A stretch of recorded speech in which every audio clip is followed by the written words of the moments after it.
¿Y por qué elegimos educación como primer tema de esta semana? En realidad digo primer tema de esta semana como si nosotros hiciéramos radio todos los días, pero bueno, hay muchas conversaciones que van y vienen bamboleantes. Educación es un tema que nos toca a todos porque todos somos personitas escolarizadas, todos pasamos muchos años sentados en algún pupitre, en algún lugar, a veces más escabroso, a veces menos escabroso, pero nos atraviesa a todos. Y en este momento, en un momento de contexto de encierro, la educación está pasando, por lo menos institucionalizada, por un lugar bastante angosto, por decirlo de alguna manera. Tanto los docentes como toda la comunidad educativa, como se le suele llamar, están atravesando un periodo de como que se han dislocado y están tratando de llegar hasta el banco para que los reemplace alguien más. El problema es que no hay nadie que te reemplace ahora. Siempre se encuentra ese problema con la educación, ese debate que ya está como instalado, que si la educación se quedó estancada en el tiempo, si la educación se va constantemente reinventando o adaptándose, el aula, los mitos del aula, lo que es la educación y las relaciones de poder dentro de lo que es el ámbito educacional más convencional, ¿no? Y como vos decís, acá con este tema de la pandemia, este encierro que ha modificado tantos aspectos de la vida y bueno, la educación no es uno de los temas que se ve aludido.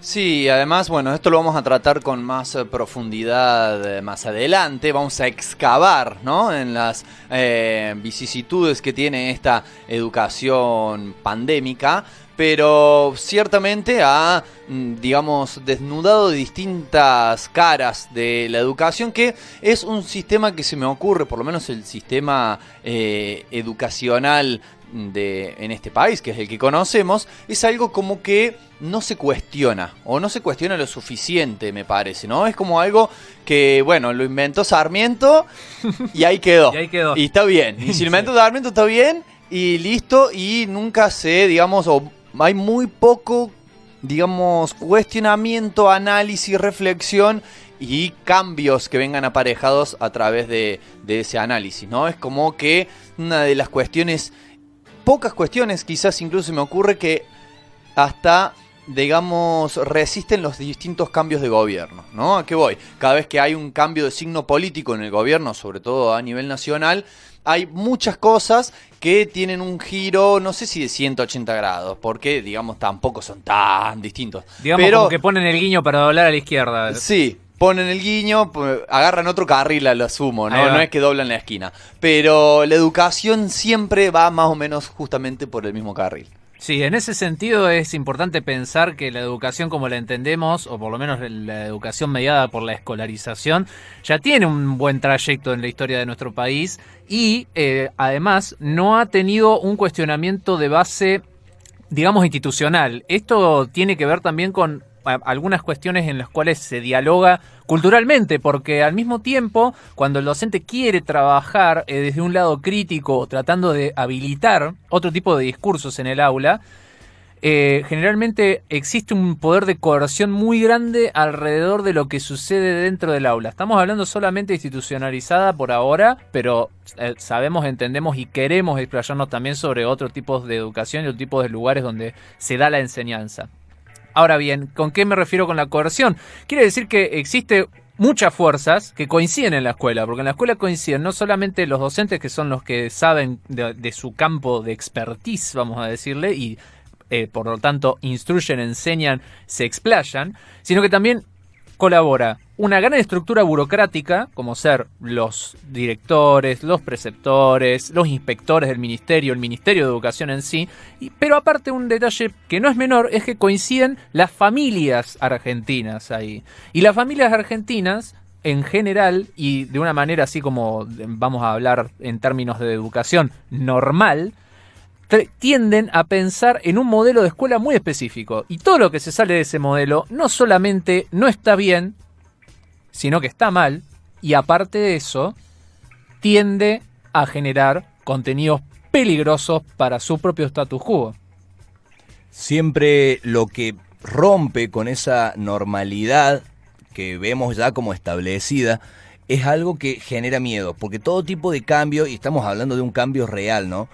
esos cambios que sacuden las estructuras de lo que nosotros ya hemos incorporado como habitual, como que es lo que está bien, tarde o temprano termina generando ruido. Y en ese ruido que genera, las familias se encuentran frente a esto de decir, para, educación sexual integral en el colegio, no, para, con mis hijos no te metas, ¿entendés? Y salen con ese eslogan. Y siempre se plantea eso, porque es el miedo a lo diferente, porque creemos de que la educación en realidad lo que tiene que hacer es, vos que no sabes nada, sos como el recipiente vacío en el cual el docente que todo lo sabe va y deposita. Sí, va y desprende un pedazo de sí sobre el alumno. Hablando de desprendimientos. Sí, esta cuestión, ¿no? Como jerarquizatoria que tiene la educación formal, por lo menos. Mientras hablaban también esto, justamente cuando Gastón hacía referencia a la educación sexual integral y esta movida que se armó, ¿no? De familias o de padres o de sectores incluso que se oponían a la misma, también me trajo a la memoria reciente de los padres, madres, familias que casi como que valoran más a la escuela como un lugar donde dejar a sus hijos por una cantidad de X de horas que realmente un lugar donde vayan a incorporar saberes que les vayan a servir en su vida.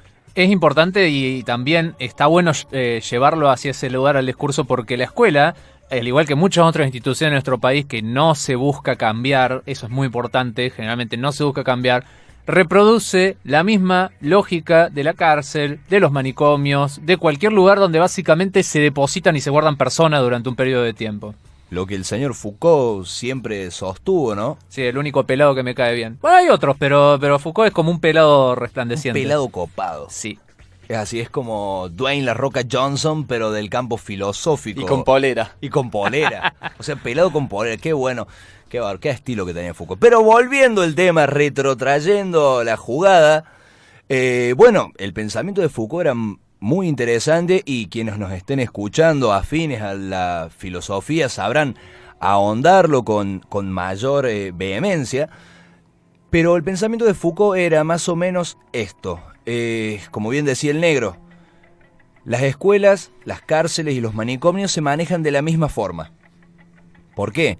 Porque tenés los horarios, tenés una vestimenta que se te impone, tenés una normativa de convivencia para con los otros internos, porque son internos. Tenés el panóptico, la vigilancia constante en horizonte, digamos. Así es, y era esa cuestión de que te hace pensar, y cuando te lo dicen de primera mano, che, la escuela es como una cárcel, lo primero que un padre va a decir es, no, para nada, ¿cómo va a ser eso? Y vos pensás que eso también nos equipara a nosotros docentes con la policía. Es así de simple. El docente normal, el docente institucionalizado, es otro brazo del Estado, digamos.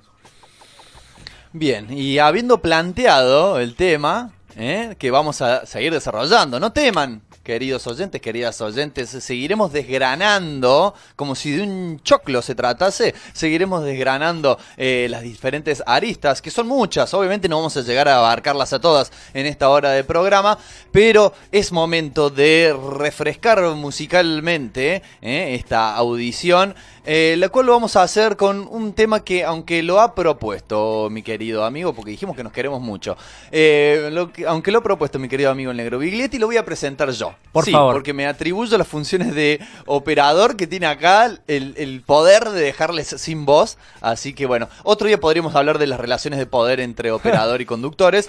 Pero pasamos muy mal nosotros acá de este lado del estudio. Es hora de que se diga. Vamos a escuchar a una banda que se llamó Flema, que se llama Flema si lo quieren admitir, sin su miembro principal, pero que hace ya muchos años decidieron volcar toda su poesía en una canción que se llama Anarquía en la escuela. Vencedores vencidos. Existe otra manera de ver, de pensar y de sentir la realidad. Todos los lunes de 20 a 22 horas exploramos los distintos elementos que componen nuestra vida cotidiana desde el prisma del arte y el anarquismo. Te has fugado, me hago humo. Vencedores vencidos. Somos la chispa que enciende la llama.